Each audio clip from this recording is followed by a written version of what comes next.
ambassadors, excellencies, ladies and gentlemen, please give a warm welcome to Sadhguru.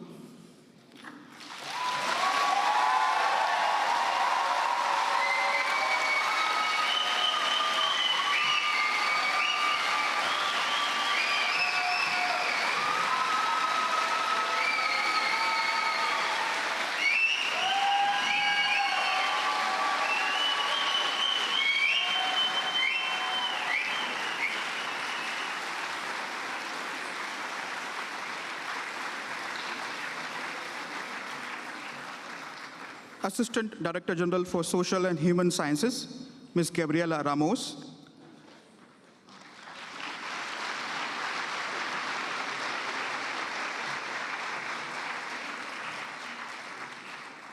Ambassador and Permanent Representative of India to UNESCO, Mr. Vishal V. Sharma.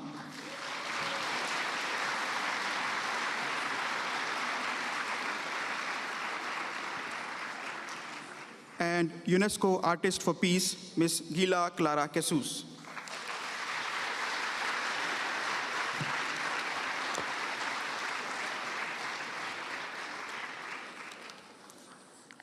Thank you for joining us this afternoon for crafting a conscious planet, International Day of Yoga with Sadhguru, organized by Permanent Delegation of India to UNESCO, Ministry of Ayush, Government of India, in partnership with Isha Foundation and UNESCO. My name is Harish. I am Second Secretary with Permanent Delegation of India.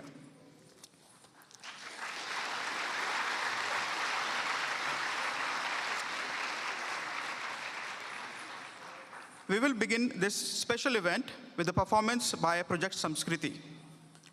Envisioned by Sadhguru, Project Samskriti offers Indian classical arts, including music, dance, and Kalaripayattu, an ancient martial art form. These intricate arts have been employed for thousands of years as spiritual processes. The artists with us today have invested their lives in these arts from the age of 7, not as a hobby, but as a way of life. Let us watch a short video about this dance.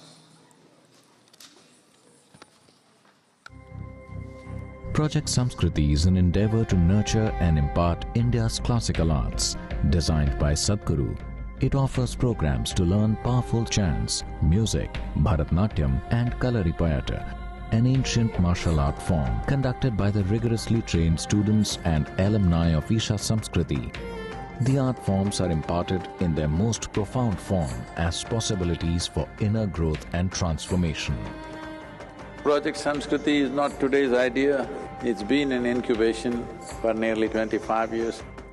So this is an effort not to save the art form alone, but to bring up humanity to a higher level of existence within themselves.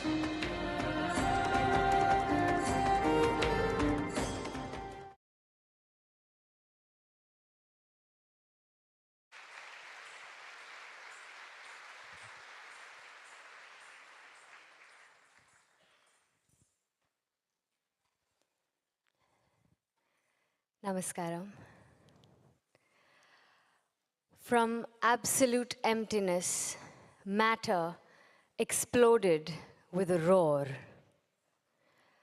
Twisting, turning, and hurtling through space to find balance as spinning planets and burning stars. In the same way, life burst into existence in every shape and every form, evolving in search of that same balance. Twisting, turning, hurtling through many lifetimes. Our colorful personas, our colorful imaginations, and our colorful expressions.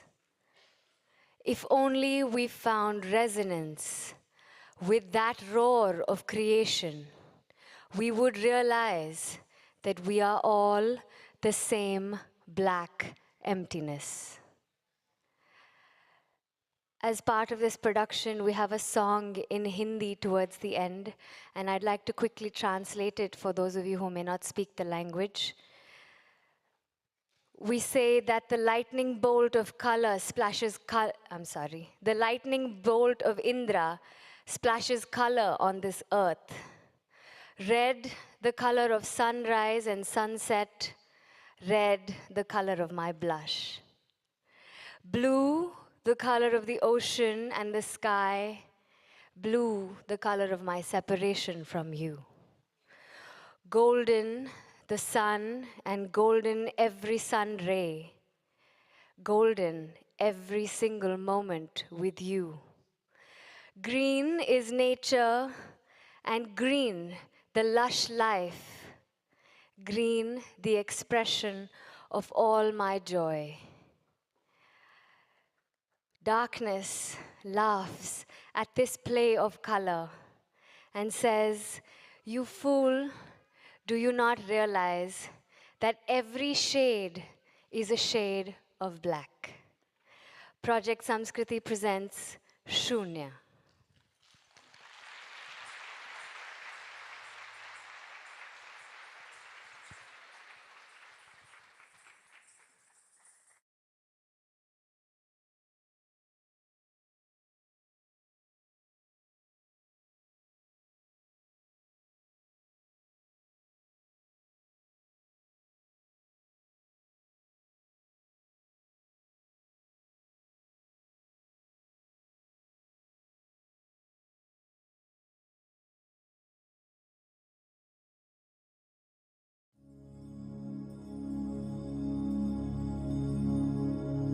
Namami Shamishana Nirvana Rupam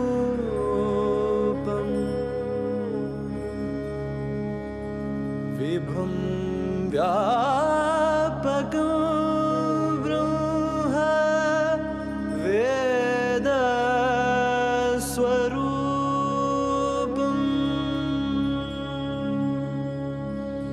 Nijam Nirgunam Nirvikalpam Niriham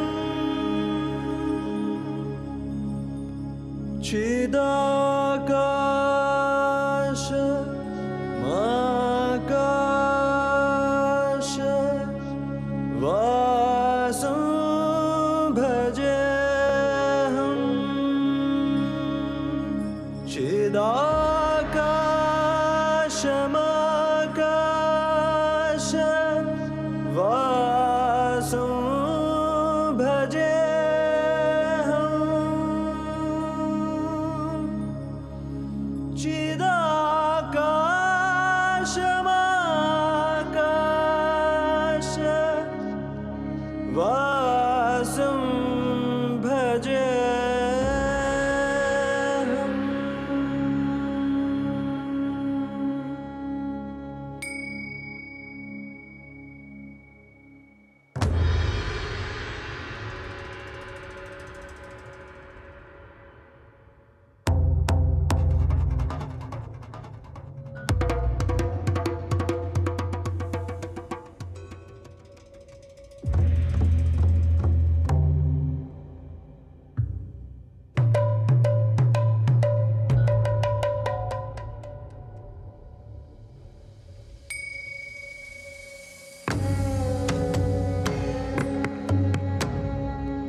If you experience everything around you as myself, consciously obliterating the boundaries of your individuality, this is yoga.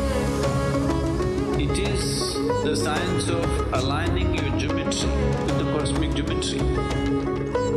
When somebody experiences the whole universe as a part of himself, then we say he is a yogi.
Sagar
Ladies and gentlemen, that was a riveting performance.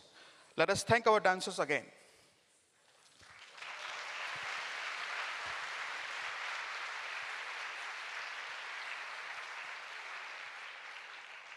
Moving on, it is my honor to invite Assistant Director General of UNESCO for Social and Human Sciences, Ms. Gabriela Ramos, to deliver her inaugural remarks. Excellency, please.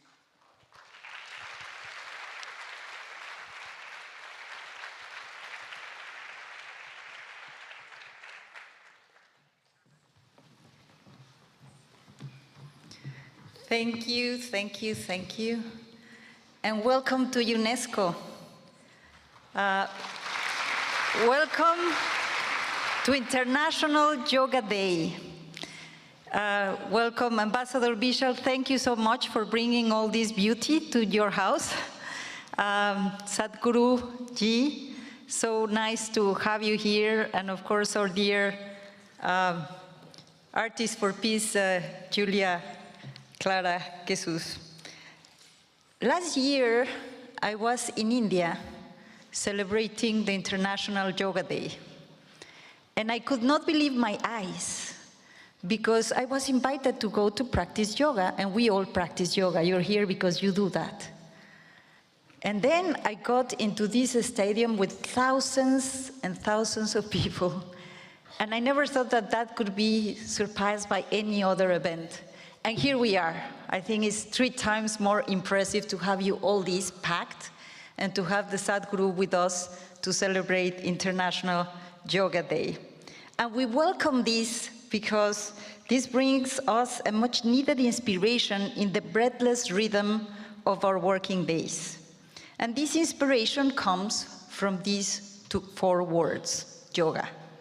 4 letters that have spanned 5 millennia of history of development and of cultural expression on every continent. Today, we are about to celebrate 5,000 years of yoga's history, 5,000 years. It's a real challenge to be concise about it. But that's why we are so grateful that Sadhguruji is here, because he can share with us with his wisdom. Let us focus on a fundamental question. How has yoga crossed the borders of time and place to the point of being more popular today than ever before? Perhaps because yoga 3 central tenets, the physical postures, in Sanskrit asana, the breath control, pranayama, and meditation that offers essential benefits in our times characterized by multiple crises. And it's in the house of UNESCO where we look for this inner peace to then connect with each other in a world of a very close humanity, that this is really welcome. In terms of physical and mental health, had been severely impacted and tested across the world since the pandemic and since the multiple crises that I have just mentioned. Yoga has enabled millions of people to continue their physical activity from home, and has also played a major role in the mental health of all of us, helping us to find an inner balance. And actually I have members of my teams that started doing yoga because of the COVID, and this helped them navigate through the very complex waters. That is not trivial. Even before the pandemic, nearly 1 billion people suffer from an identifiable mental disorder, 82% of them in low and middle income countries. And studies show that yoga is linked to a 25% reduction of depression symptoms. We should recommend yoga instead of going to many doctors.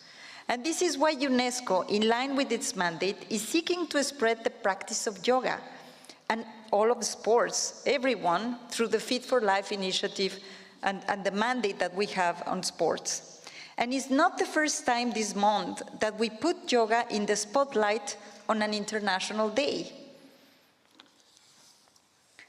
I have mentioned how many times we have been celebrating this over the years.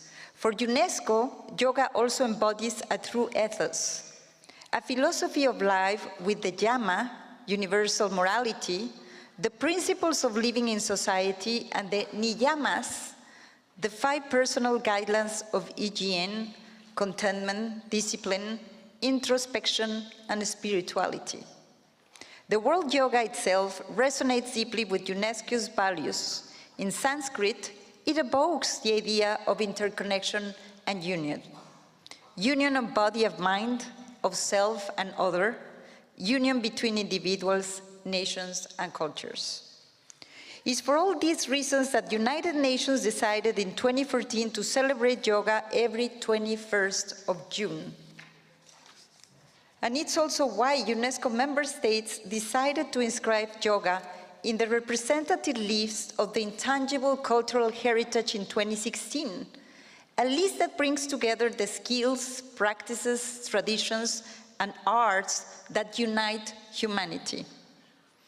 Yoga has joined other traditions and practices from India that carry this same message of union between communities, a message of sharing and generosity, such as the traditions of the Vedic chanting and Sanskrit theater, or the festival of Nowruz, the Persian New Year, a tradition that India shares with 13 other countries. And we just witnessed the beauty of dancers. This just brings the humanity in just one glimpse, and it's amazing. So we celebrate yoga and its philosophy. The openness to others and it instills in us must extend beyond humanity to the living world as a whole, to rethink also our relationship with the environment and biodiversity. Because if there is a core of all this wisdom, is the consciousness of where we are, who we are, with whom we are, and what is the context that welcomes us in the world.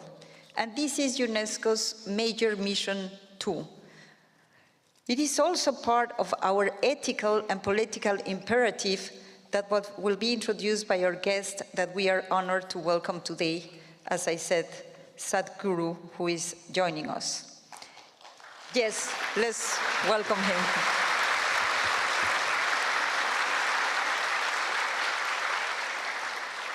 Sadhguruji is not only one of the world's greatest yoga practitioners, he is also a humanist, committed in particular to the preservation of biodiversity with his initiative to save the soil of our planet, and particularly agricultural land from degradation, which, while catastrophic, is by no means inevitable.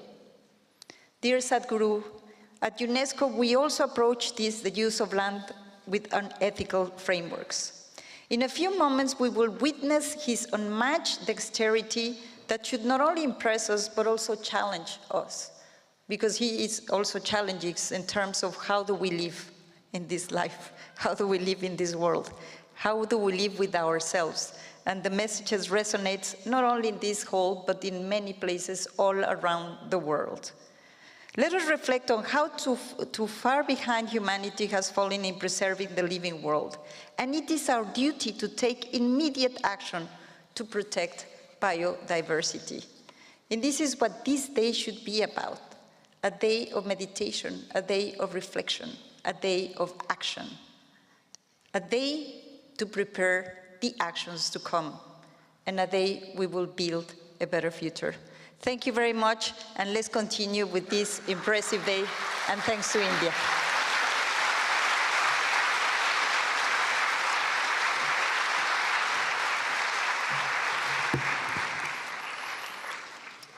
Thank you very much, Excellency Madam ADG. Moving on, I would now like to invite Ambassador and Permanent Delegate of India to UNESCO, Mr. Vishal V. Sharma, to deliver his remarks. Sir, please.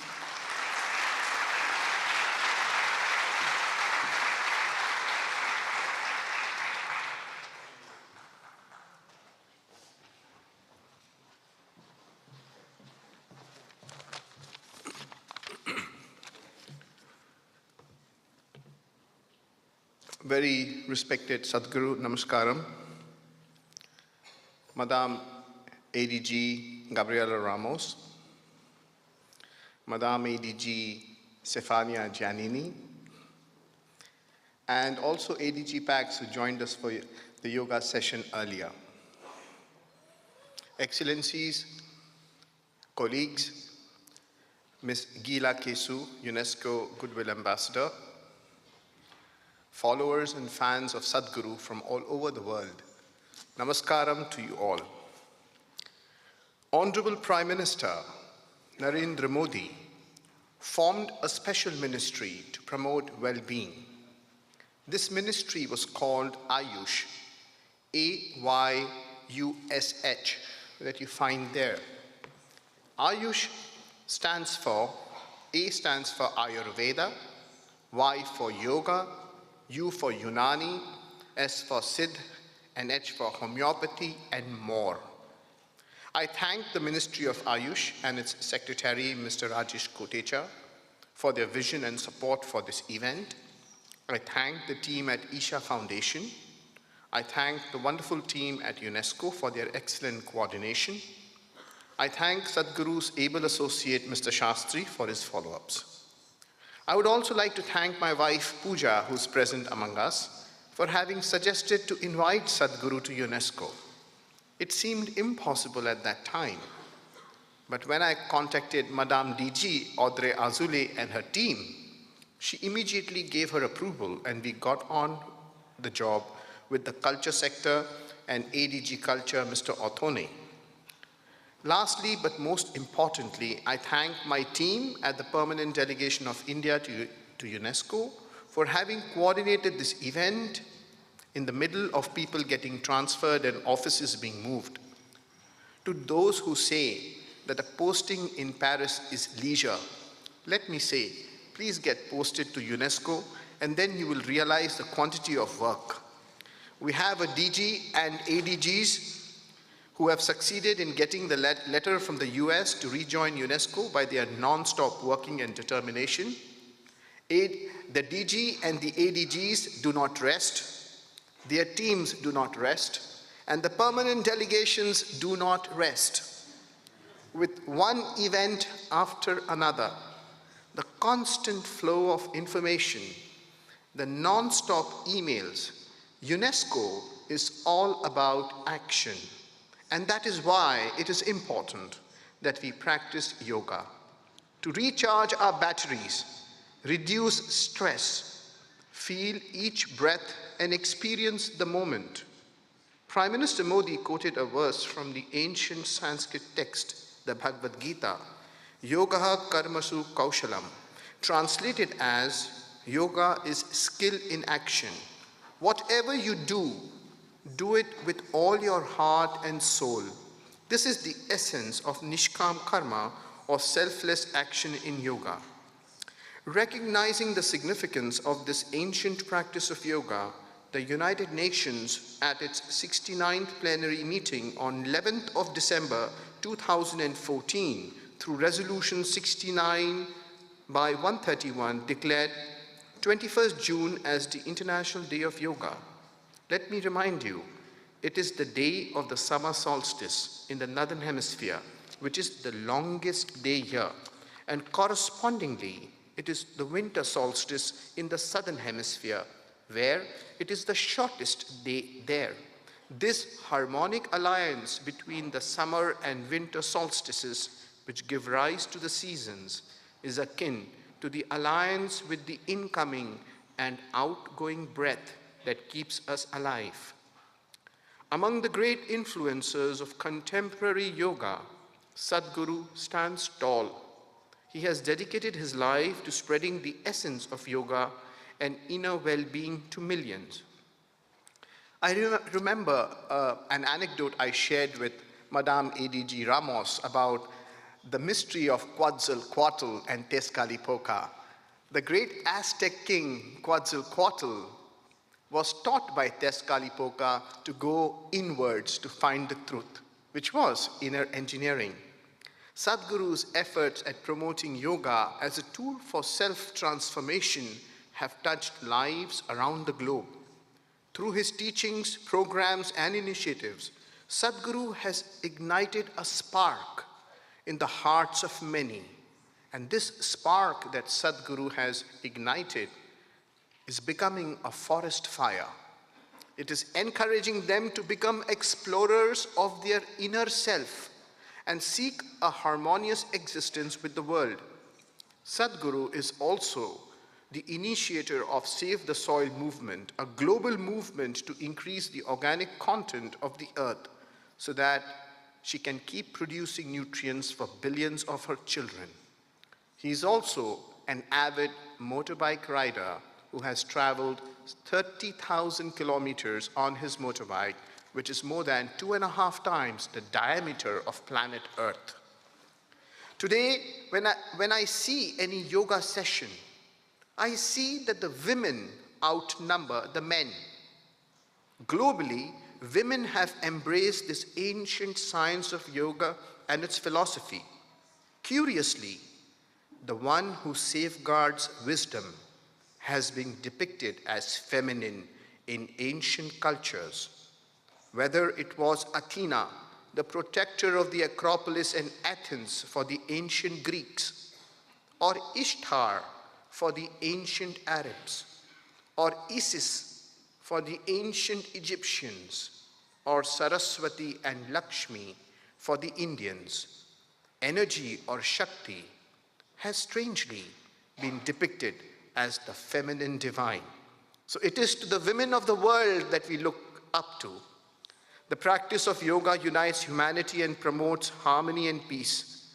After a yoga session, when you sit down in quiet isolation and close your eyes, you get to hear the most mysterious of voices, for it is the voice of silence.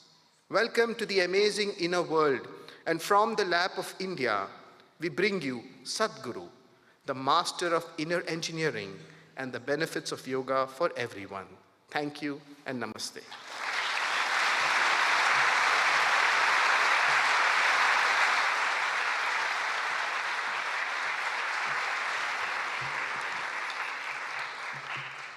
Thank you, sir. Before we welcome Sadhguru on stage, I would like to show you a video illustrating the important work that he undertakes.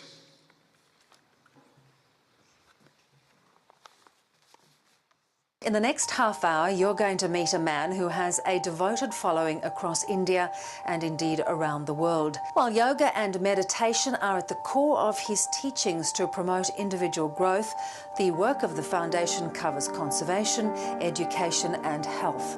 And you'll find him astonishingly pragmatic on a range of very modern-day problems. Let's meet Sadhguru. For the very first time in the history of humanity, we have the necessary resource, we have the necessary capability, we have the necessary technology to address every human problem on the planet. Even 25 years ago, we couldn't have dreamt of it. But the only thing that is missing is consciousness. Today, the spotlight is on a project called Green Hands in India. We started a mass campaign and 6 years I spent planting trees in people's heads. That's the most difficult terrain, believe me. And now in the last 6 years, we've been transplanting it, and that's happening much more easily. Action for Rural Rejuvenation is mainly aimed at rejuvenating the human spirit. This is an incredible movement that is started in Tamil Nadu. We want to see that this happens to the whole country. The idea is not necessarily about developing competitive sport, but the important thing is to bring the spirit of sport and revitalizing rural societies. Isha outreach को वर्ष 2018 के लिए राष्ट्रीय खेल प्रोत्साहन पुरस्कार से सम्मानित किया जाता है। सद्गुरु जगदीश वासुदेव, संस्थापक Isha outreach. English and computer skills are very essential to make these children come out of the hopeless economic and social pit they are in. Isha Foundation, a non-religious, non-profit public service organisation headquartered in southern India. We've engineered the outside world in so many ways, but we've done nothing about this one. If you want to know well-being, in is the only way out. This is what I want to teach you too. That is, you can be completely intoxicated without any drug, just on life. This is a shift from wine to divine. Adi-yogi is the source of yoga, the first yogi. Adi-yogi will inspire many generations to take up yoga. One truly remarkable thing that Sadhguru has done is, he has made yogis out of ordinary common people. We're tracking a mammoth movement, an incredible rally starting from Kanyakumari, reaching up to the Himalayas, with the sole purpose of rejuvenating India's rivers. Every state is responding. This is concurrence and this is wonderful. I'm very happy that Sadhguru has taken up this cause. It should also become a people's movement for our own survival, for the survival of our children. We are also launching another campaign called Kaveri Calling. This 83,000 square kilometers of Kaveri Basin. We want to bring it back, at least 1/3 of it, back into some kind of green cover. The whole purpose of this movement is to bring this home, that when you walk up on the soil, you know it is the source of your life. Keeping it alive is the most important thing. Will you make it happen?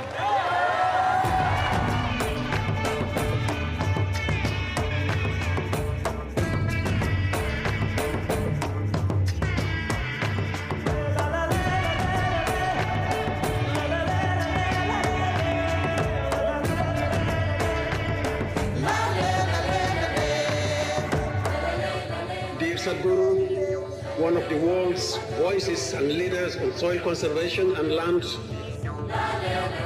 Extremely important. It must be a single-point agenda, incentive-based agenda. I don't want this COP15 to end as one more convention with more paper and more paper. This must end with concrete action, and action in such a way that it's implementable.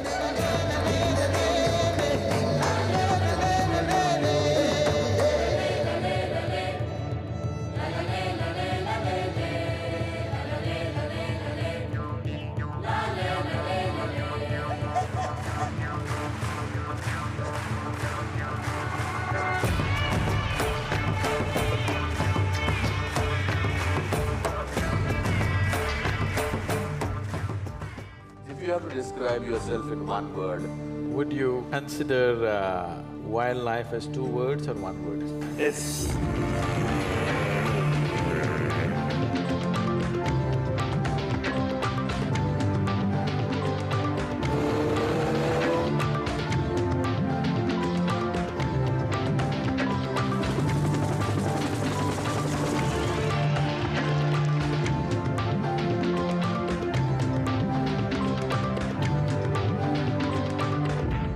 President Pranab Mukherjee felicitating his Sadhguru for all his spiritual contribution.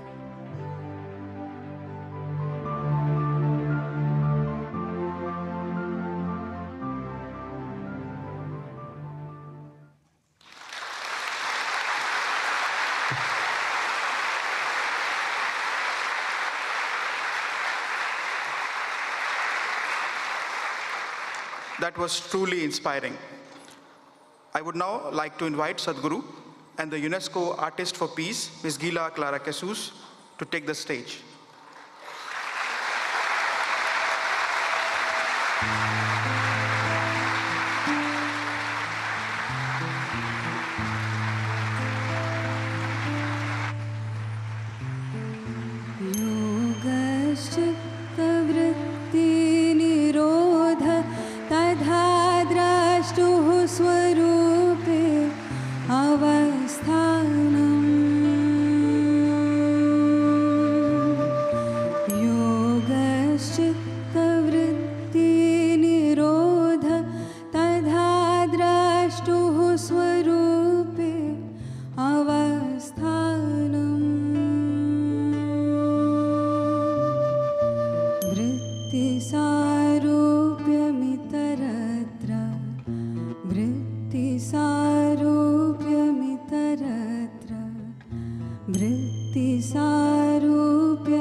will now address all of us to share his wisdom. After that, Sadhguru and UNESCO Artists for Peace will have a short conversation. Sadhguru will then lead us in a guided meditation for some 15 minutes. This event will end with a question and answer session where audience members may ask Sadhguru and Ms. Gila Clara Casus about their work. It is our great pleasure to now welcome Sadhguru. The floor is yours.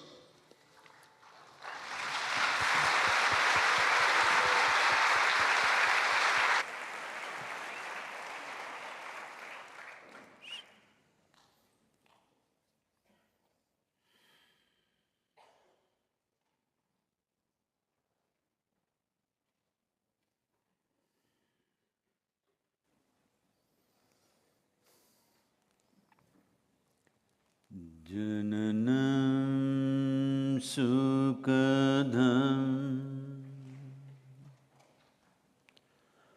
maranam karunam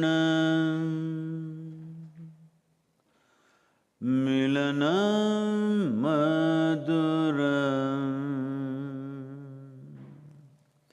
smaranam karunam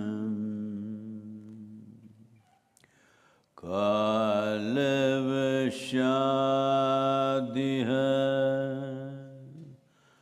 sakalam karunam samayadipate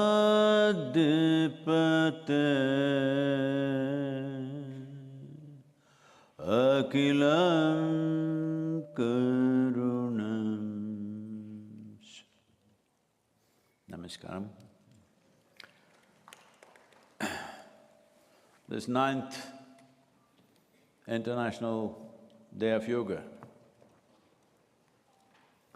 which is a very wise acknowledgement of our science, our practice, our culture,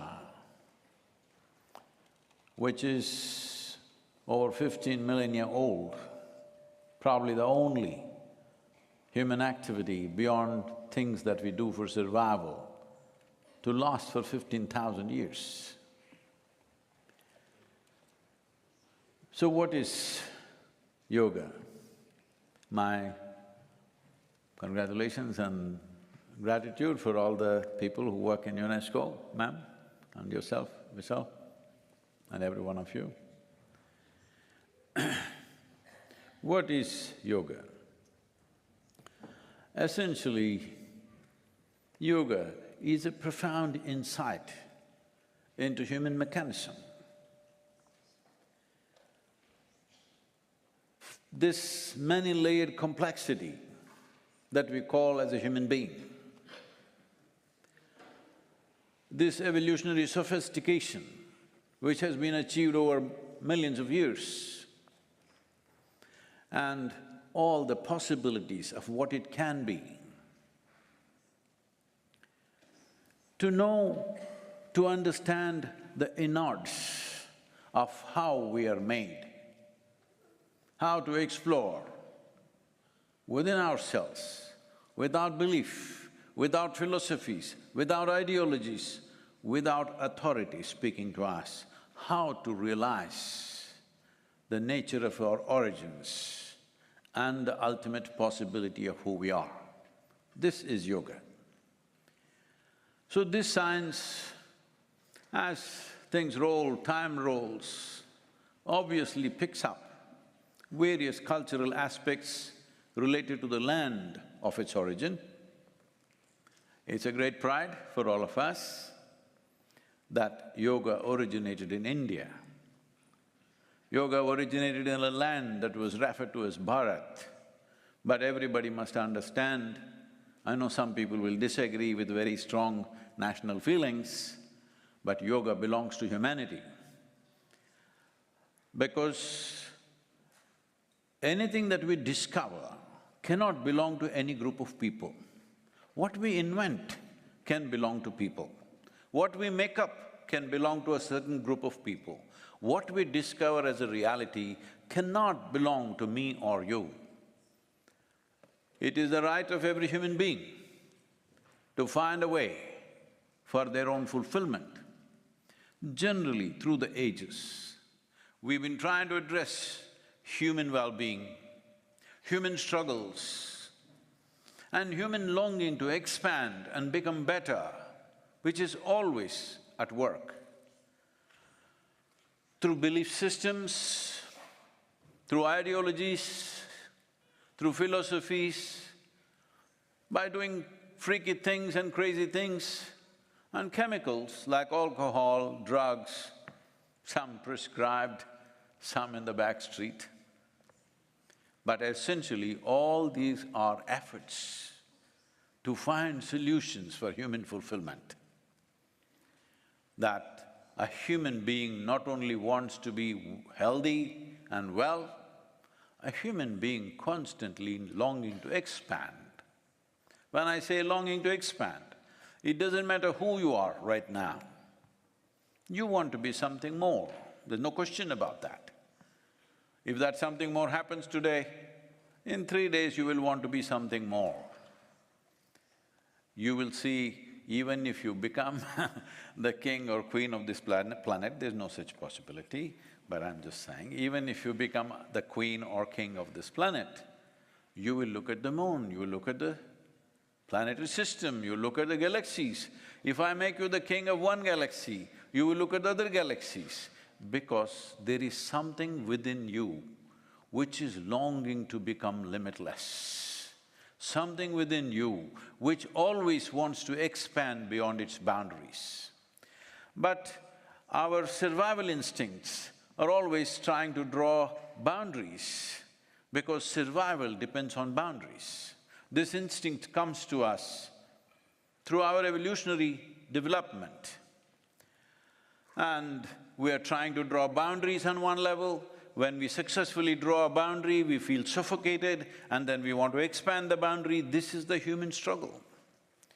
What yoga brings into one's life is this, that it clearly, experientially defines to you which aspect of you needs boundaries, which aspect of you does not need boundaries, which aspect of you wants to be contained, which aspect of you wants to expand limitlessly, not as a philosophy, not as a teaching, not as some authority speaking, but from your own inner experience. The mechanics of this, the technologies of this is what is referred to yoga. Unfortunately, a very dumbed-down version of yoga came to the West, nothing wrong with it, it's a good beginning, that if you're doing yoga, you must look like a leftover noodle. That is being yoga. Not necessary, you don't have to twist or turn anything, but keeping everything in you flexible is an important part of expansion. If this is not flexible, you have become a concrete block. So, let's say your mind, your head becomes like a concrete block, well, it's good for headbutting, but it doesn't work for what it is supposed to be.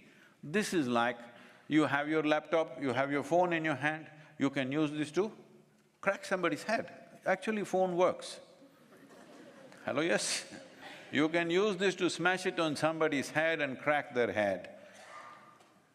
But that is not the purpose for which it was made. Similarly, that is not the purpose for which this was made. If we do not realize the possibilities, if we do not realize the many possibilities of what a human being can be, do you consider that a loss? Yes. Or only if you lose something, it's a loss? Most people think only if I lose what I have, it's a loss. Loss of possibility is the worst loss. Hello? Not realizing the possibility is the biggest loss, because everything has been lost without you knowing you lost it. So, this is what yoga brings to your life, not by morals, not by ethics, not by philosophies, but by inner experience. What do I mean by inner experience? The word yoga, as you already know, means union. What is the union? You know, when we launched the project Green Hands about 27 or 28 years ago, I just looked at the terrain around me and the national average for green cover was about 33%, but the state in which I was, it was only 16.5%. So I got a few people, about 4,000 to 5,000 people, and told them that we have to plant 114 million trees in the next 8 to 10 years.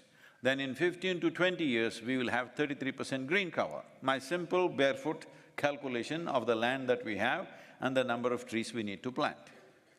Everybody rolled their eyeballs. Sadhguru, how is 114 million trees possible? I said, see, the population of the state is 62 million. If all of us plant one tree today, take care of it for 2 years and plant one more, you got the number. The only problem with us is, all of us consume everything.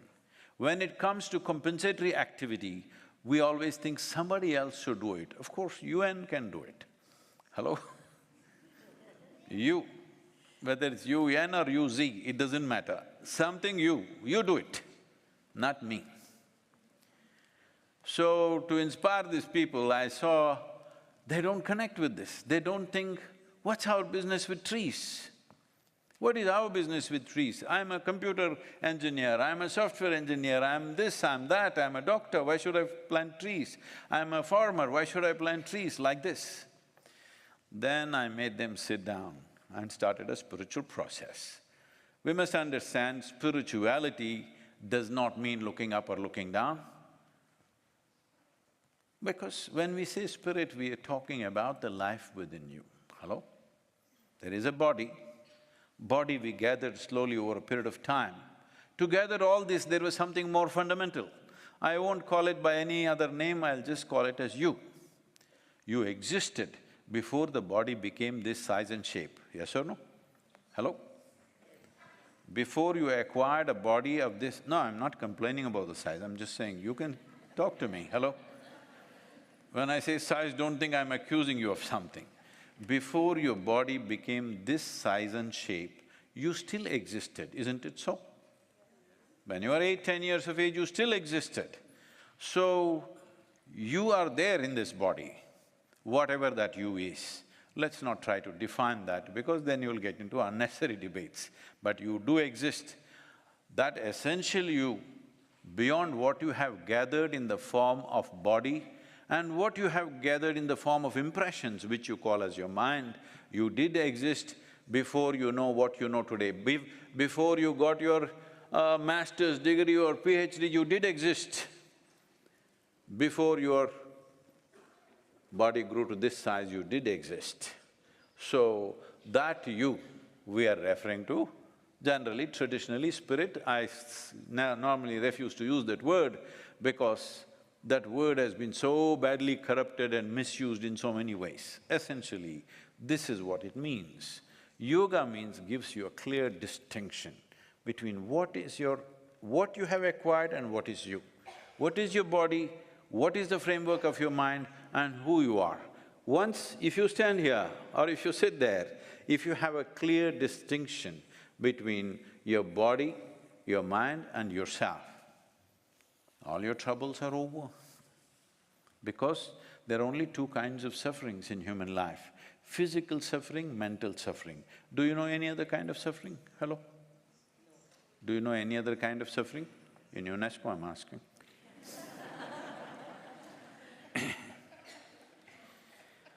Because Vishal was complaining. So, these are the only two things. If you create a little space between yourself and your body, between yourself and your mind, this is the end of suffering. What this means is, you come to a place where there is no fear of suffering anymore, because whatever happens with you and your life, you will not suffer. If you had this assurance, would you explore your life with much more vigor, with much more possibilities? Yes or no? You definitely would. Right now, it's the fear of suffering. What will happen to me? If this doesn't work, what will happen to me? If that works, what will happen to me? Somebody turns against me, what will happen to me? Nothing will happen. Only thing will happen is, as we sit here, time is rolling away. We are rapidly moving towards our graves because we have come with a limited amount of time. So, there are only two ingredients for you. One is time, which you have no control. You can't slow it down, you can't roll it back, there is no rewind anywhere. Do you have a watch with a rewind button? No. Okay, that's good. So, the next is the life energies that you have. You can manage this.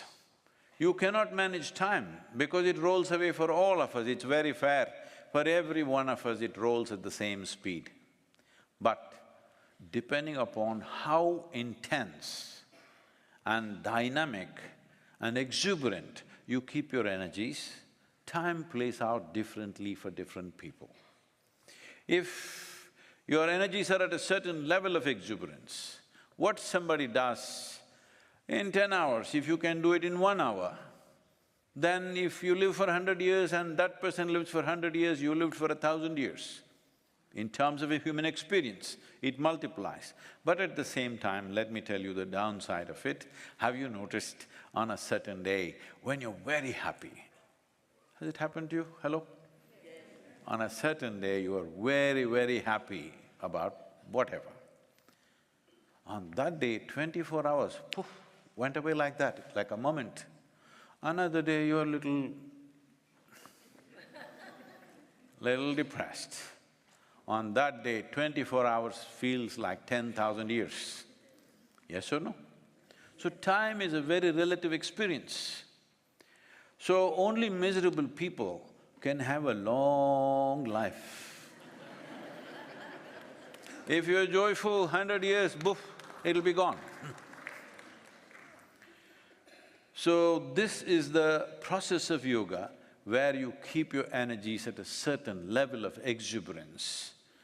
If this life is exuberant, then everything else falls into place, your health, well-being, your ability to do things in the world, your survival process, everything. Above all, there is no fear of suffering. That is the most important thing.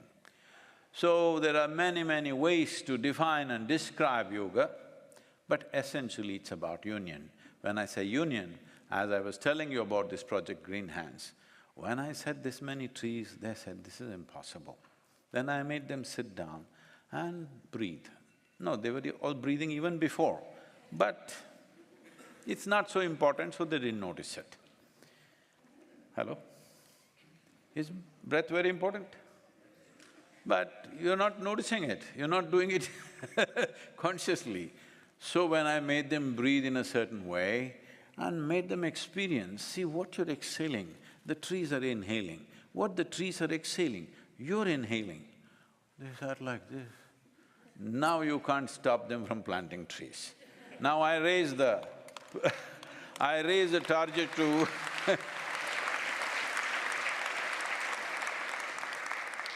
I raised the target to 2.42 billion in the Kaveri Basin. Now they're working hard to make it happen. Every year, this year they're planting about 24 million trees because this is all going into farmland where it will survive. Our survival rate is over 93% because replacements are happening immediately in case it goes away. It is not being planted on public land, it is going into private land where these trees will grow as wealth for the farmer. So, the fundamental thing is this, as you breathe, one half of your lungs is hanging out there. Suppose you saw half of your lungs hanging out there, do I have to tell you, please don't cut the tree? Hello? Do you need teaching, I'm asking? No. Anything that you see as a part of myself, with that there is no conflict. This is not just about respiration. Every cell in your body, every subatomic particle in your body is constantly in communication with the entire cosmos. If you sit here and you can experience everything as yourself, the whole universe as yourself, then we say you're in yoga. Not because you twisted yourself, you're in yoga. You sit here you have consciously obliterated the boundaries of your individuality. You're trying to do it in so many ways. If you do it in a basic physical way, this is called a sexuality. What is not you, you're trying to make it a part of yourself. Well, it looks like it works for a few moments, after that you know. If you attempt it emotionally, this is called a love affair, love. There are moments when you feel two people are one, but then you know. If you attempt mentally, this is called as ambition, conquest, desire, or simply shopping. If you approach it consciously, this is called yoga. This is yoga. This must happen to the world because as human beings, we are empowered like never before. No human generation ever in the history of humanity was as empowered as we are, both in terms of creating positive possibilities and destructive possibilities. We are far more empowered than any generation ever. When this kind of empowerment has come to us, it becomes extremely, extremely important that our thought, our emotion, our action is all a conscious process. If it happens instinctively, it happens compulsively, we are asking for a disaster. And we have been unfolding disasters after disaster. We can call it war, we can call it climate, we can call it this and that, but we are unfolding more and more disasters because we are… with this level of intelligence, with this level of competence, this level of empowerment, we're still functioning in an instinctive, compulsive manner. This is what the purpose of yoga is, so that human activity, both internal and external, becomes a conscious process. Let's make a conscious planet happen, let's make it happen.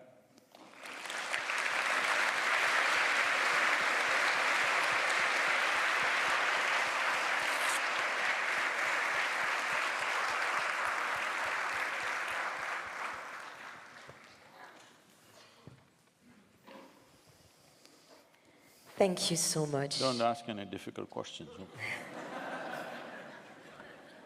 I promise. What a privilege for me to have this discussion with you and try to go really a little bit further regarding the mentions you just did with yoga. My first question will be dealing with the definition of yoga itself.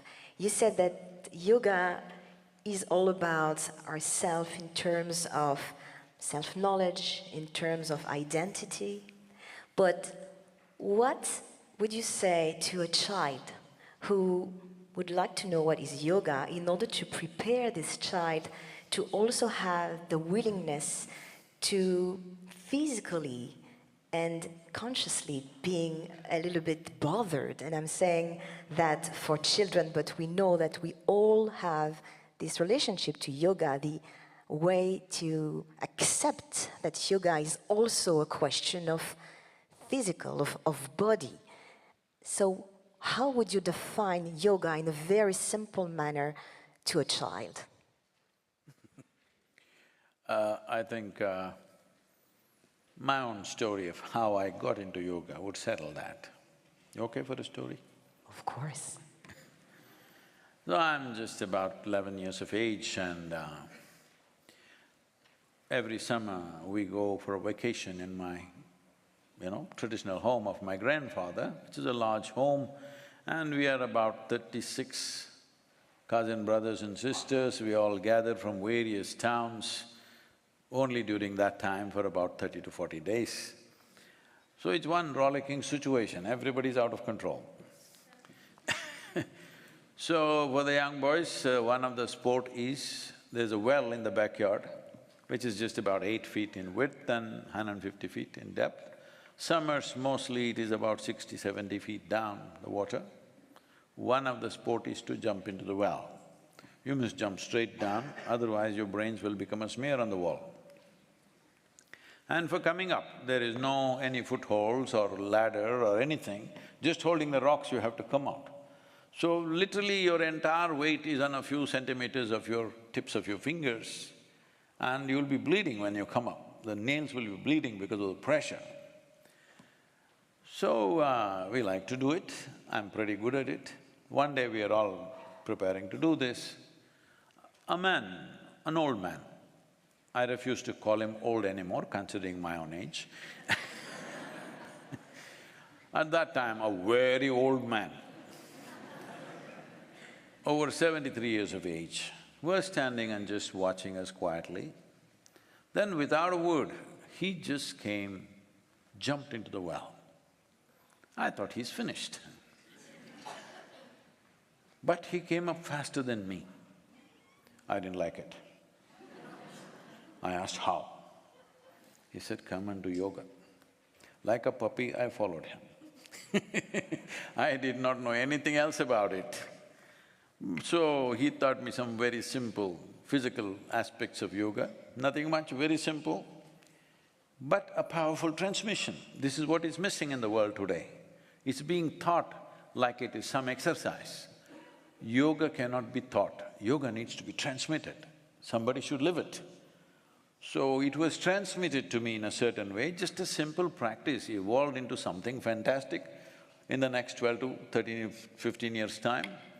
But at that time, I had no clue what I'm getting into. And within a few years, significant results in terms of my physical prowess and my intellectual capabilities, that was good enough for me, I was not looking for anything else. But this was a surprise bonus that other things happened.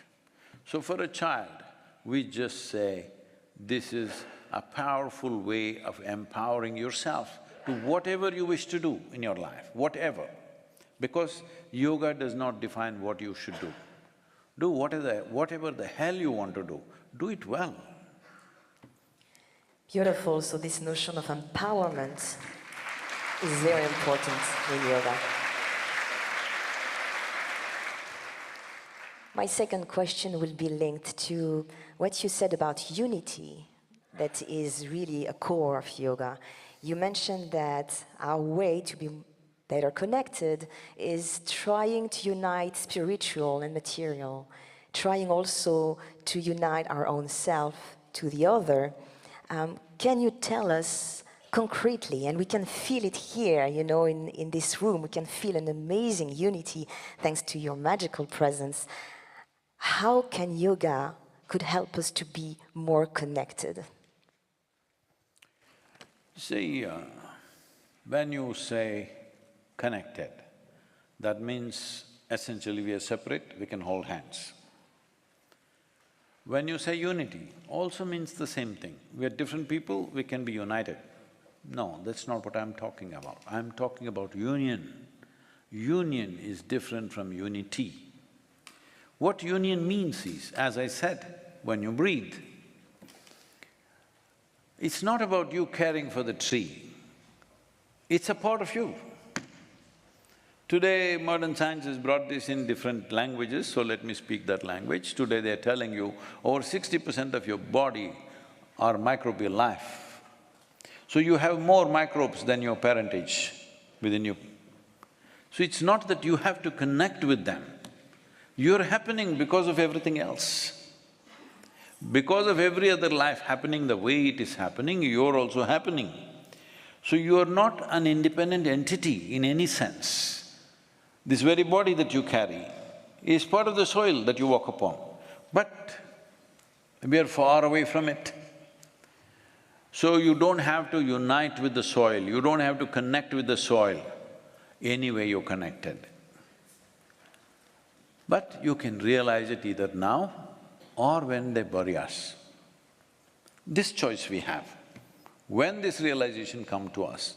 So we are not talking about unity, we are not talking about, okay, all of us should be together. No, whether we like it or not, we are happening here as one big phenomena of life.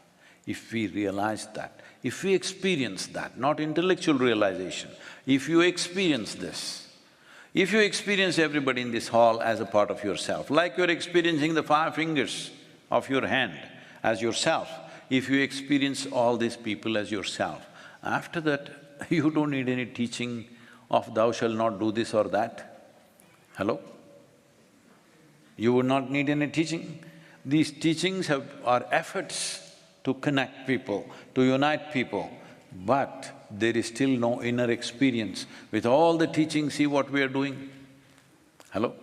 With all the teachings, see what we are doing in the world, simply because there is no inner experience and there is no substitute for inner experience. Any amount of teaching, any amount of philosophy, any amount of ideologies, when your life is threatened, all those things will fall off. The only thing that stands with you is what is the nature of your experience at that moment. So, yoga is not about unity or connecting with people, it is realizing the nature of existence. The nature of existence is already in union. Nothing here happens independently, everything is connected. Today we think, if I say soil, people say, Sadhguru, where did you study ecology? Say, I've been crawling on this planet for last 65 years and I know what the hell happens here. I'm like a worm. I'm not an ecologist, I'm not a scientist, I'm a worm who crawled for 6.5 decades on this planet. What happens to the soil is happening to me, I can clearly see this. It's happening to everybody, but they don't see it. They're waiting for something bigger to happen to them. So yoga is really making us realizing the interconnection, the interdependency of each, is that correct? The oneness of everything. See, I'm refusing to use the word connect, because if we connect, you and me are separate, and we connect. Say, I will die many years ahead of you, you will die at the age of 100 or more, but let's say they chose to bury you next to me. Doesn't matter what's your gender, doesn't matter what's your nationality, race or religion. Will you merge with that soil as I merged, or will you not? Or will you stick out? I'm asking. You will merge, right? Now what is the problem, I'm asking? Now what is the problem? Even now we can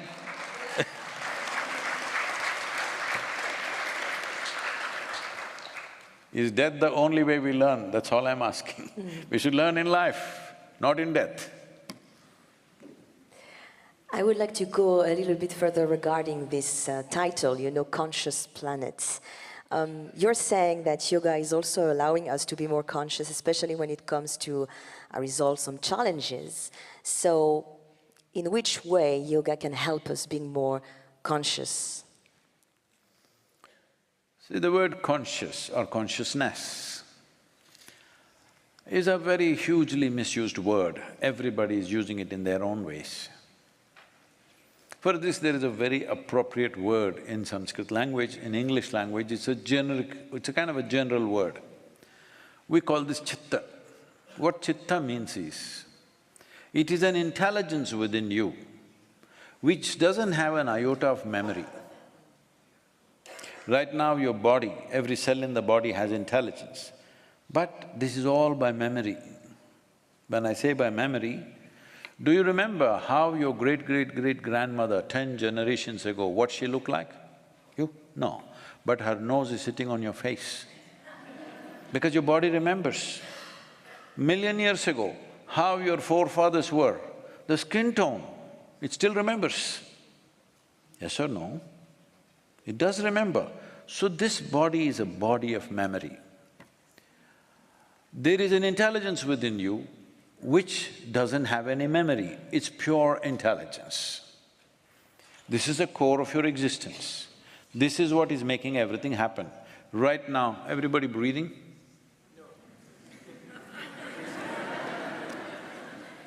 Better be. That's a good admission. So, you're not doing your breath, it's happening. You're not beating your heart, it's happening. You're not working your liver, it's working. You're not doing your kidney or spleen or something, it's all happening. So I'm saying there is an intelligence beyond your silly intellect. I'm very consciously calling it silly because we'll come to that if you have the time. Well beyond your silly intellect of thoughts and emotions, there is an intelligence which is managing you. Suppose for one day, for every one of you, let's say we decided Breath will be left in your hands, you can run it the way you want. If you got little angry, you'll forget to breathe, like this guy. If something else you desire, you'll forget to breathe, all right? Fortunately, it's not in your hands, it's all running by itself, because there is an intelligence beyond your own intellect, and what you understand as my intelligence, beyond that, this is working. We don't pay attention to it, we just make conclusions, oh, God is running it, finished, it's over. Do not jump into conclusions, just pay attention. How is your breath happening? How is your heart beating? What's happening here? How is this alive? Without me doing anything, it's still alive, isn't it? How is it? Such a complex machine, who the hell is running it? If you pay attention, you will get to this intelligence which is beyond memory. It doesn't exist or thrive on memory. What exists on memory is a possibility, at the same time it's a huge limitation. See, right now, what makes you one kind of person? Your memory, isn't it? What makes somebody else another kind of person? Their memory. What makes somebody this nationality or that nationality? Their memory. You erase their memory, do they know which nation they belong to? They'll belong to UNESCO. I'm sorry.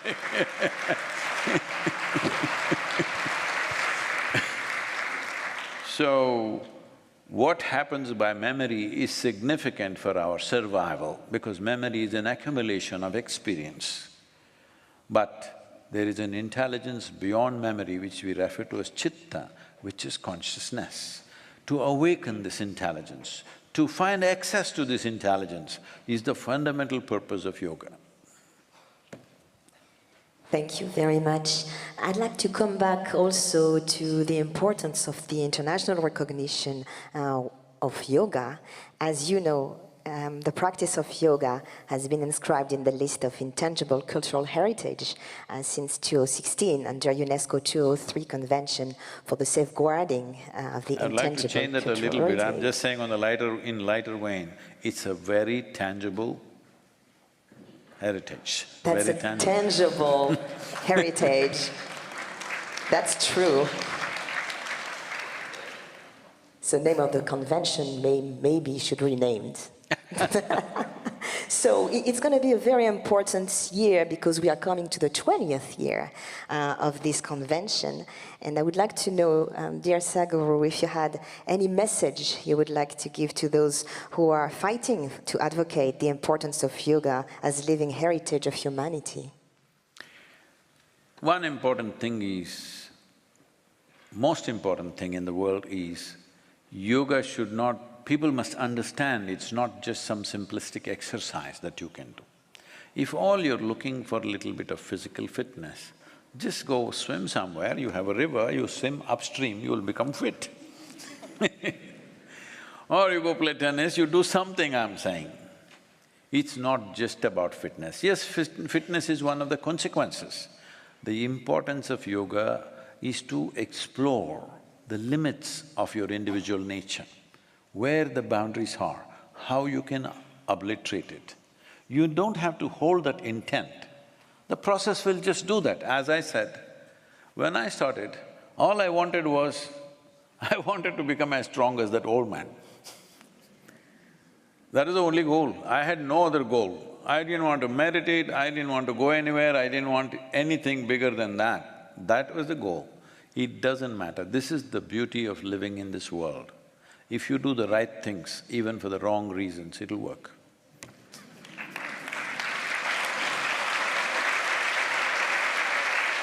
A beautiful teaching. Beautiful teaching. So, any particular message you would like to give to those people? We understand that yoga, of course, is not only a question of physical exercise, or it goes deeper, so… It can start with a simple physical process, because that's the easiest access. Front end of our life is definitely our bodies. So you can start with the body, nothing wrong with that, but an understanding that you're not starting just a simplistic exercise process, because essentially what we are trying to create is coherence. When I say coherence, Well, we were talking about it, you and the tree breathing, it's all one. You and the universe is all one. Every subatomic particle today modern science is saying is all connected and transmitting. That means the whole creation is in coherence. But you're not experiencing that coherence. Recently, the Surgeon General of United States said, 1 in every 2 Americans, 1 in every 2 is feeling lonely. Between you and me, one of us is lonely. What's happening to the other person? So you're wearing your heart out. So just look at this, 1 in 2 is feeling lonely in the most affluent nation. When our population is bursting at 8.4 billion, we're feeling lonely. What is it? That is, we are building walls of individuality. Walls that you yourself cannot break. You build a wall that you yourself cannot break because these walls are built as self-protection. The walls of self-protection that you build today, tomorrow will turn into walls of self-imprisonment. That's all that's happening to the world.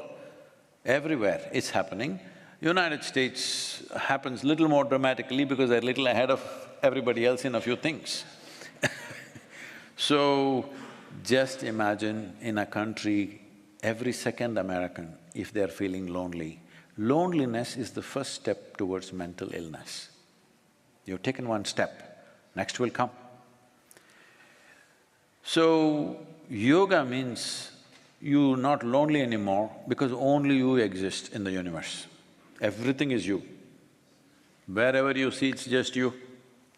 So when you see too much of yourself, you'll close your eyes and sit.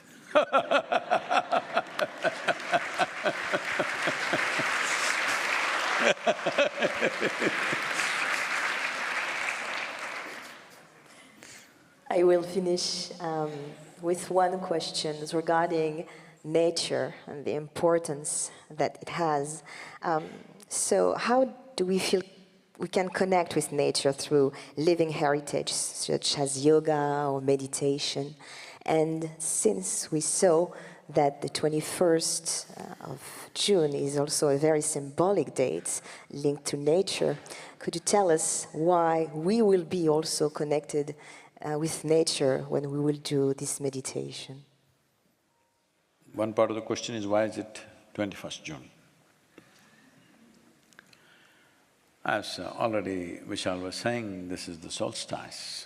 What solstice means is, in Earth's spin, it's a little bit of a tilt. In that process, how much exposure northern hemisphere is getting towards the sun, reaching its peak today, from now on it'll start receding. Because sun's relationship with the planet begins to shift on this day. When such a major happening happens, we, who are just a product of this earth, just the soil is sitting here as my body and your body. Things happen within our system too. Today, unfortunately, we have come to number systems, 31 days is a month and this and that. We have forgotten when is it full moon, when is it new moon, when is it solstice, what is happening, when is different shifts that are happening in the planet, completely unaware. For that there is a price. Every other life is aware of this. The smallest creatures are aware of this. You must see, just go sit in a forest and watch how the ants behave on a full moon night. They're very different on that day. On new moon day, they behave differently. If you pay attention, every life, plant life especially knows this very well in Ayurveda. There's a whole thing of if you pluck a leaf on which day of the month, how it behaves in your body. But human beings, the most intelligent, have no clue about this. This just gets demonstrated in stark ways. When the tsunami struck southern India, we were the first to be there because we had 23 medical vans. Immediately I said, everybody drive there. And I also went. When we went there, one aspect of it is, there are so many dead bodies, people, all volunteers trying to help with all this shifting and doing things and giving vaccinations to people and all this, what I noticed was, none of the livestock was dead except those who were tied down in the homes. No dead fish.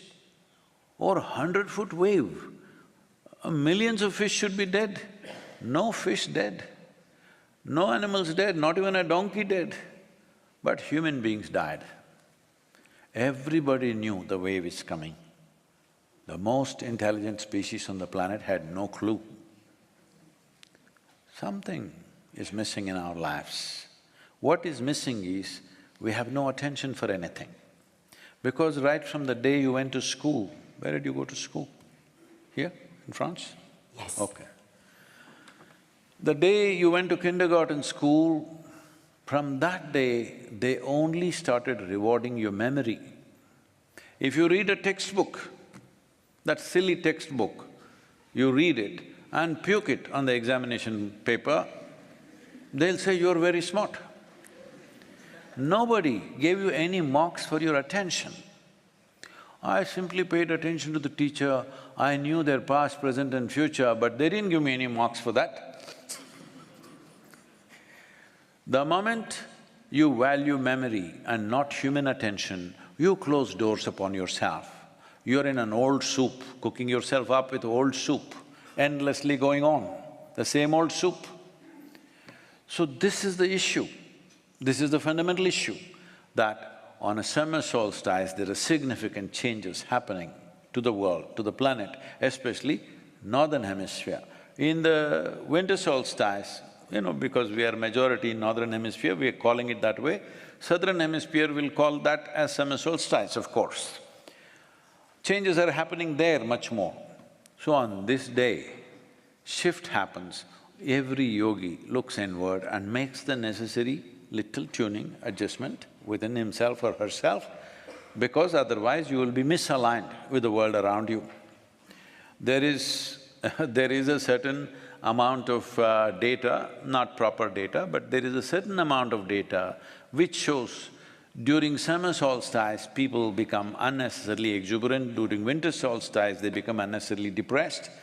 Because the shift is happening and you are not making the shift, you may suffer that for 2 to 3 weeks or more, depending on who you are. So yogis always make little adjustment, little tuning. If you're doing practices, it will adjust by itself. So, Adi Yogi, I must say something about him. He came from somewhere, he did not introduce himself, so nobody knew his name, who he is, where he comes from. But he just came and sat, unmoving, still. People were wondering whether he's alive or dead. But once in a way, tears of ecstasy were flowing down his cheeks. That was the only sign of aliveness. Even breath didn't seem to be happening. So initially crowd gathered that he's going to do some magic. He did nothing, people all left. Only 7 people hung on, who were hardcore people, who realized something is happening here. What is happening?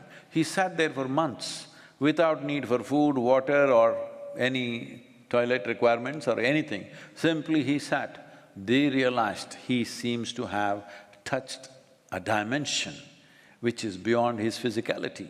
So they waited. Once in a way he got up and wildly danced, and again he sat down.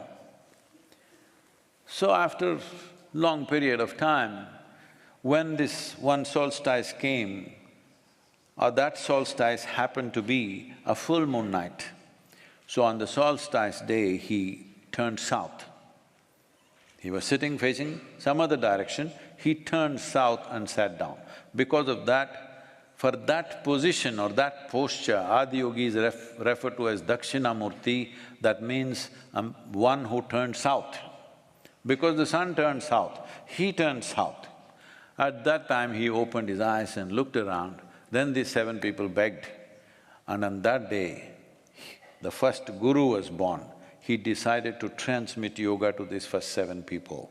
So that is how yoga started. It's fantastic that the UN International Day of Yoga recognized this and made 21st of June, the solstice day, as the International Yoga Day. That's remarkable. Beautiful, thank you.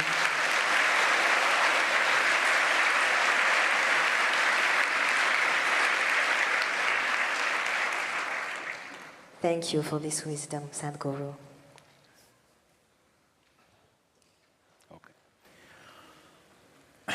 We are, as per the prescription, we are supposed to meditate.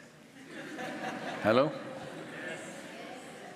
So, if it takes 12–15 minutes, is it possible that nobody moves?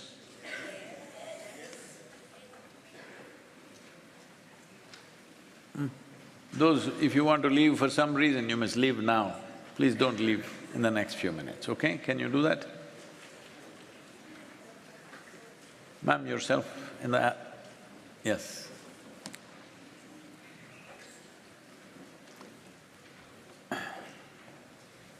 You okay, is it appropriate to meditate here or we'll just answer questions?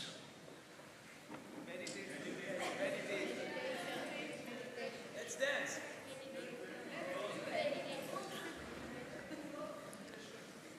You have questions?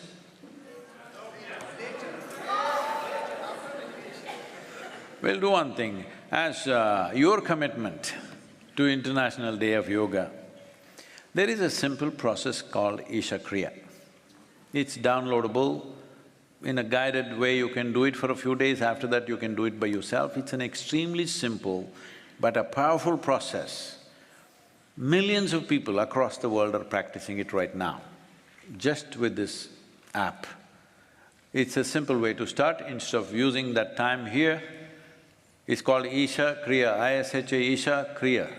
Okay, you know how Kriya is spelled. You just type it out, it'll come. You just… today, before 21st June is over, please spend 12 minutes. Initially, to understand what it is, you may take about 30 minutes of video. After that, it just takes 12 minutes. Every day you'd only practice about 12 minutes. This is more than enough to transform your life.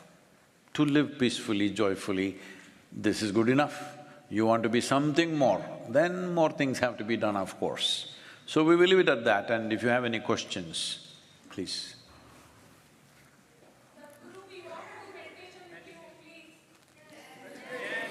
No, meditation you always do within, not with me.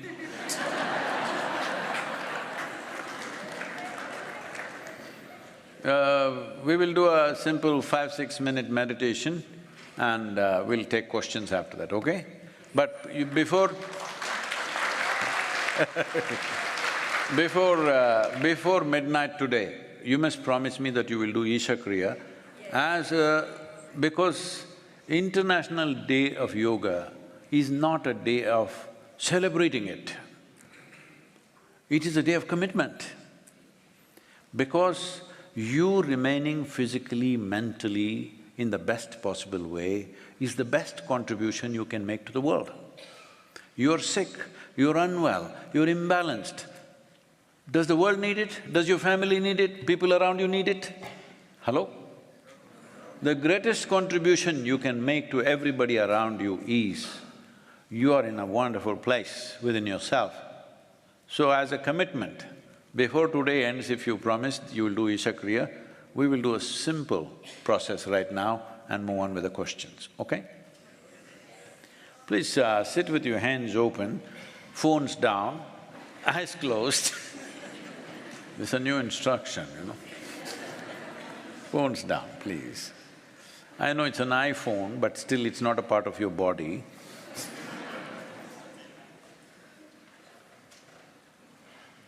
Please keep your hands open. If you're wearing spectacles, please keep it aside or keep it in your pocket or whatever. Sit with a slightly upturned face like this.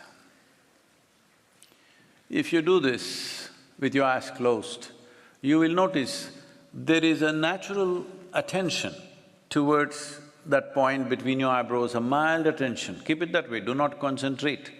Slightly upturned face, you will notice that there is a mild attention between your eyebrows. Keep that attention, do not try to concentrate hard, just keeping that attention. Just pay attention or focus on the breath moving in and out at the very rim of your nostrils.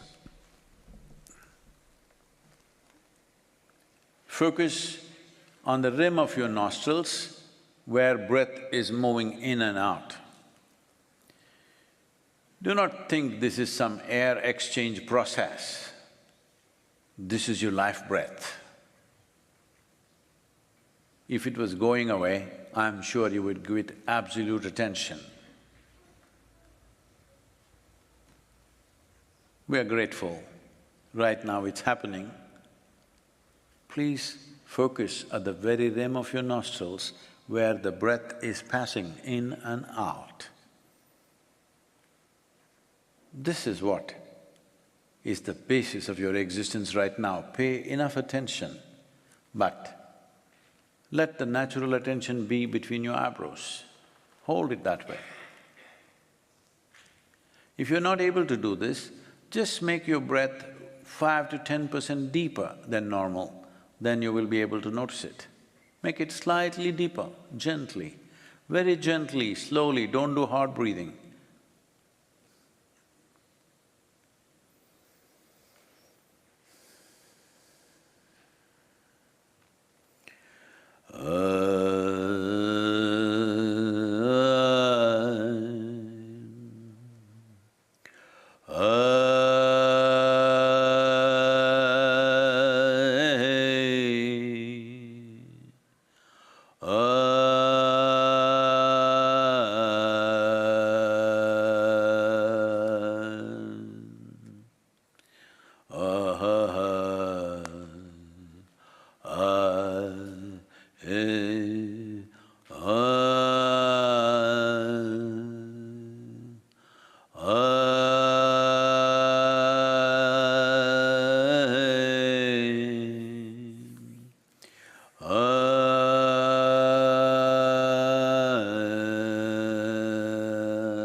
Take your own time, slowly, very, very slowly, please open your eyes.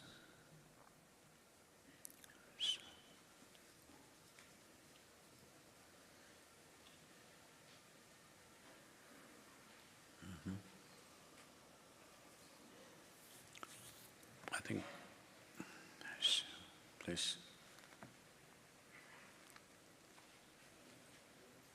Microphone, please.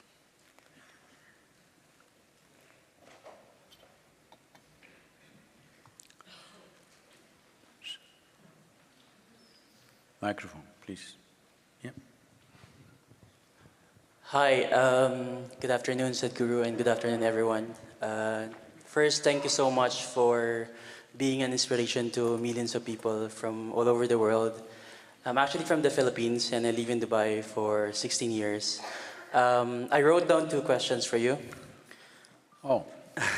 Number 1, nowadays we see a lot of AI-based fakes, photos, videos, voices, all generated by AI to sound or look like someone else.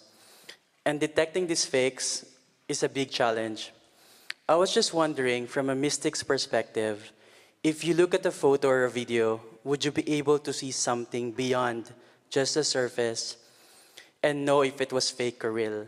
And the second question is, well, it's actually more of a suggestion. When are you coming to the Philippines? Thank you.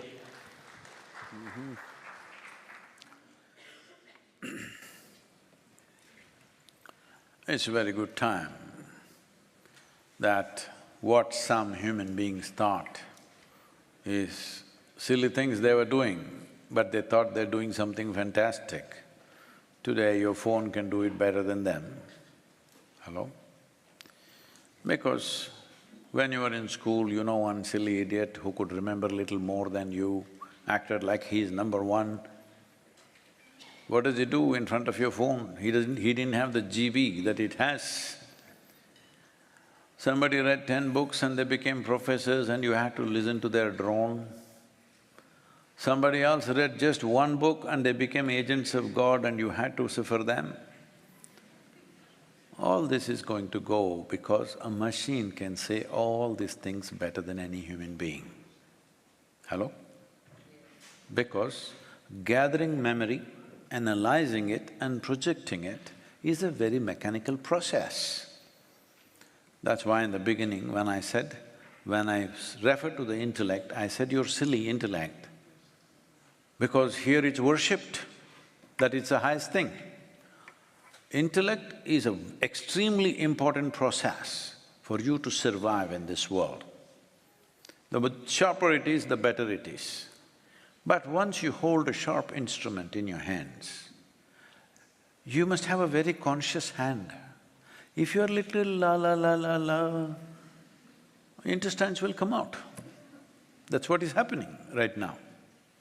Human intellect is the only thing that's destroying this world, isn't it? Either you destroy somebody or yourself. Why is it that we don't give a sharp knife to a child's hand?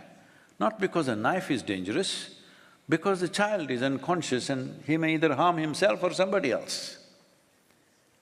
No knife ever jumped and stabbed somebody by itself. It is the hand that holds it. If it is not held consciously, it becomes a dangerous process. Right now, that's what it is. So everybody is talking about the dangers of AI. Ah, yes, it is true. See, I remember this in the Mumbai docks or the port at that time I'm talking about, early 70s, 72 or something like that. First gantry was installed to unload the ships. At that time, people, human beings were going into the ship and bag by bag, box by box, they were unloading it. Something like 150,000 ton ship would take about 28 days to unload one ship. Today, with multiple gantries that are there, 25 ships are unloaded, which are all over 250,000 tons, unloaded within 24 hours. So at that time, those labor in Mumbai, called Mazagon docks, went into a strike. They said, this machine if you install, what are we supposed to do with this? Hello? With man's muscle, what are we supposed to do? This is what now the professors and intellectuals are asking, what am I supposed to do with my brain if the machine is going to do all this? You never explored the human possibility, you lived so mechanically, now you're being challenged by a machine. So, can I see whether something is fake or not in terms of AI? I don't look at life like that. See, I'm a very difficult thing to confess. I don't read anything. The most profound things that I read came from Europe. That was Asterix magazine, you know. You read Asterix? and some came from United States, which was Dennis the Menace. Otherwise, people give me all kinds of books, I somewhere open in the middle. If I read one page, 1 or 2 pages, I know the mind of the author. He cannot say. He can do as much intellectual circus as he wants, but what he can say, what he cannot say is very obvious once you understood the loops of his mind. So, even now it's the same thing. What does it matter whether a machine generated it or man generated it, who is mechanical like a machine? It's about the same for me. Right now you will see spiritual teachers will come in the form of AI. Because they read the scriptures, 5 scriptures, and they remember every word which no human being can do. Backwards, forwards, whichever way you want, they will tell you all the 4 Vedas and everything. Hello? So people who just read 1 or 2 books and they thought they gotten somewhere and made a life out of that, they're all feeling threatened, and it's a good thing. It's a very good thing, because you need to understand, this was not made to do just mechanical things. This came with a different possibility. You didn't explore because you're constantly busy racing with somebody. Your whole thing is to be better than somebody. If you can remember 1 million words, I want to remember 2 million words. If you have $1 billion, I want to have $2 billion. This is the whole nonsense you invested your life into. So you become just like a machine, maybe working a little faster or little better. That is not the value of being human. Human being can become conscious, can contain the whole cosmos within himself or herself. And this will explode in a different way. If all things that we can do with our muscle and with our intellect can be done by the machine, I think that's the ideal day on the planet. That'll be a fantastic day.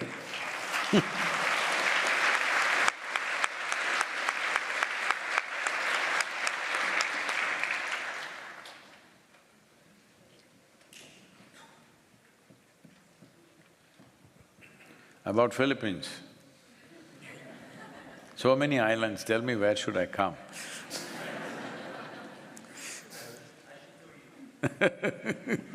Sadhguru, touch your feet for the… firstly. Thanks for blessing us. I'm a professor. And Oh, I'm sorry.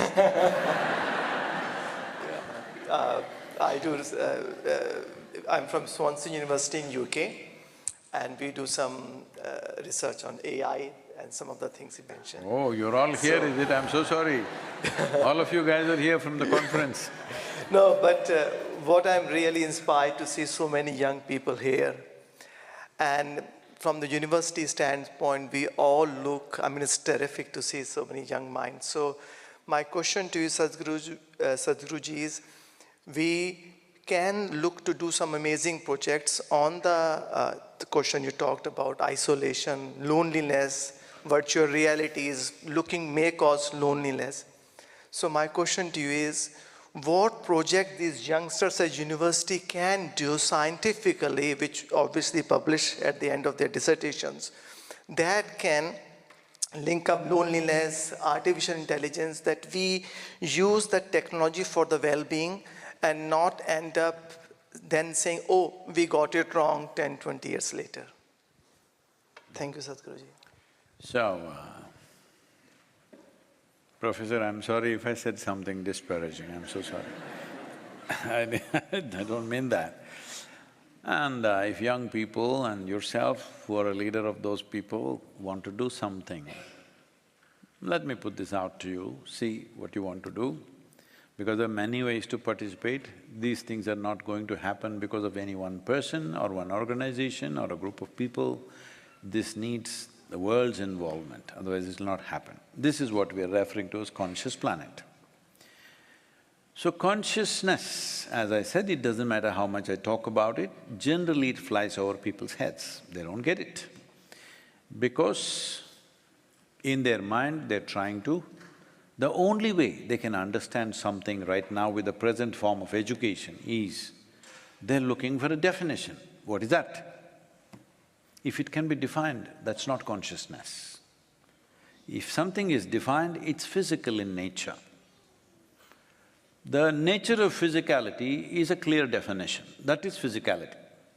That which is beyond definitions, which are beyond the boundaries of all definitions, that is consciousness. So that's a negative definition in a way. So we say in yoga, we always identify, you're a professor, you identify with the knowledge that you represent. As a yogi, I identify with my ignorance. Why? See this cosmos, how big it is. Neither the men of science nor the religious people know where it begins, where it ends. Is that so, sir? Is that so? No religious person knows where the cosmos begins, where it ends. Bombastic stories are there, leave that. Nobody knows, nor do the men of science know where does it begin, where does it end. In this vast cosmos, it doesn't matter if you read all the books on the planet, still what you know is a minuscule. Am I correct? The planet itself is a minuscule. If you identify with your knowledge, you will become that minuscule. See, how do you become French? You identified with the nation, isn't it? What you identify with it, you become that. How does somebody become an Indian? Identify with that.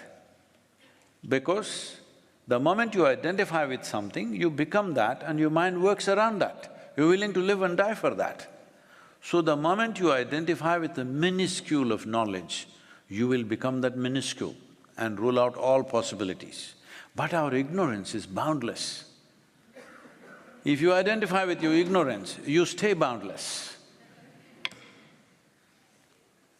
So, Conscious Planet, this is a movement which is already on in a certain way, but we will be launching a particular aspect of Conscious Planet which will relate to people's mental well-being in a certain way. We're looking at many possibilities. Essentially, it is towards exploring the miracle of your mind. We as a species are dominating this planet only because our cerebral cortex flowered. Otherwise, we would be operating just food, reproduction, sleep, that's about it. But we've become human, something fired within us, our ability to use our intelligence in different ways, our phenomenal sense of memory and our fantastic sense of imagination, all these things are our cerebral process. That is the process that most human beings are suffering right now. They're not suffering life. See, people suffer what happened 10 years ago, now. What happened 10 years ago is not alive. You're suffering your memory, isn't it? Hello? Hello? Those who are in the upper houses, you're suffering your memory. You can suffer what may happen day after tomorrow already. What does this mean? You're suffering your imagination. Your memory and your imagination are two fantastic faculties that we have, which sets us apart from every other creature. And it took millions of years of research and development, not in a university, but on this planet, to get you this level of cerebral capability, and now you suffer this. You can call it stress, you can call it anxiety, you can call it tension, you can call it depression, you can call it by 1,000 names if you want. Essentially, your intelligence has turned against you. You don't know how to hold this sharp knife, you keep poking yourself. Hello? So if we remove half your brain, everybody will be peaceful. Yes. So essentially, the only way people can be reasonably in control is take away their possibilities. See, why do you… if somebody is a dangerous criminal, why is it, unfortunately, if there were no people, there was no city, you could leave him somewhere where he can live happily by himself. But no, because he is dangerous for others, you lock him up. This is what you're doing, locking yourself up with your own identities, with your own stuff. And at least there somebody has a key, when they wish to they can open it. Here you've thrown away the key. this is important, that conscious does not mean you become conscious about something. Consciousness is like light, it's on. What is it showing? It'll show what is there. Oh, I became conscious that she's here, that's not the point. I am conscious. That means whatever is here is in my purview. So when you say conscious, people say, I became conscious of God, I became conscious of this, conscious of that. This is not about that. It is just to light up. If you have to light up, you need to energize yourself. This is like the voltage is right now low, it shows just… let's say the voltage is very low, in my vision it just shows these 4 people. What do I think? In my experience, I think there are only 4 people in this hall. If it lights up a little more, then suddenly I see 20 people. If it lights up fully, then I see everybody. This is the nature of your experience. So for your consciousness to light up, you need a more intense and exuberant levels of energy. To create this, we are offering about 10 to 12 different kind of things. Everybody cannot meditate, everybody cannot do yoga. There are classical art forms, there are classical martial arts, there is music, there are variety of things. 12 to 15 minutes, that's all. We will put this on an app and it'll be ready sometime in 2024. We will make this available to the whole world. Please, you must take it up, professors and UNESCO and everybody. If you want me to give it to you and you will run the campaign yourself in the world, I will give it to you because the interest is people should benefit. If 2 to 3 billion people use this for a sustained period of time, you will find a much better mental situation in the world. We are also offering a prize. If you are below 18 years of age, if you do it for 90 days in a committed way, this will be trackable on your app, that you're doing it, it'll check the medical parameters. We have a research center in Harvard University, which is medical university, which is doing all this for us now, and it will check today, how many times in a day did you get angry? It records. How many times were you depressed? How long were you peaceful and happy? All these records. So if you do it for 90 days, if you're below 18 years of age, we'll give you a reward. If you're over 18 years of age, if you do it for 180 days, you will get a reward. If you're over 30 years of age, if you do it for 360 days, you will get a reward. What I'm saying is, if you keep yourself well, we will reward you because the quality of this damn world depends upon you.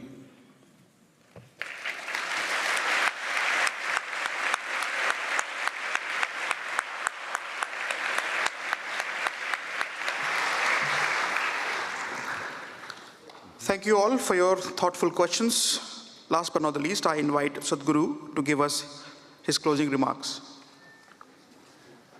Oh.